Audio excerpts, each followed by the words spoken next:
people that have controlled this hard drive putting out all this salacious pictures about, Hunter's a broken individual. He's a broken individual. People continue to put out all his crack smoking. They put out all these salacious pictures of his sexual depravity, all that. Why is that necessary? Why is that necessary for you to allow that to be put out? Why? How does that tie into the story of corruption? How does that tie into the story of compromise? How does that tie into a national security issue? But that is probably the most often used area for compromise and for squeezing somebody in the intelligence world, sexual depravity. I mean, the mafia used to control all the gay bars on the west side of Manhattan. Why do you think they did that? Because every once in a while a judge would walk in, a prosecutor, a newspaper person. They get some pictures of him, and those were in the days in which it would be horrible if you were gay. And then if they had an important case before the judge, they show up with the picture and say, Judge, you want the wife to know?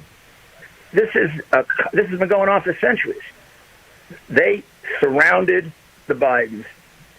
They got everything they wanted out of Biden when he was vice president. They couldn't have been pleased more.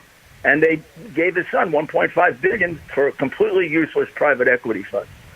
Now they're moving toward the presidency, so they jam him up. Hold on, hang on. You make a pretty big charge there. Are you saying Joe Biden was put in charge of the pivot to Asia by Barack Obama? He negotiated the deal that they came to the Rose Garden and signed that dealt with cybersecurity and cyber intrusions of stealing intellectual property from our companies and the militarization, to stop the militarization of the South China Sea.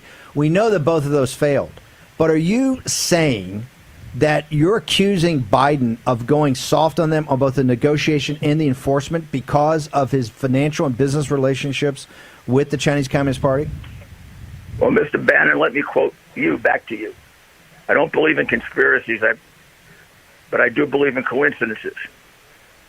It's a heck of a coincidence that he allows them to expand in the South China Sea. He allows them to increase their tariffs with no counteraction taken by the United States.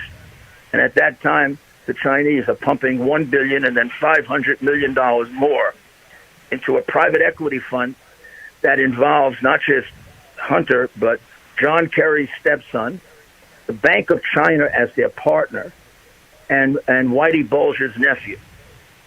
There could be only one reason for that China was getting value from Joe. The Chinese do not give away $1.5 billion. You know that.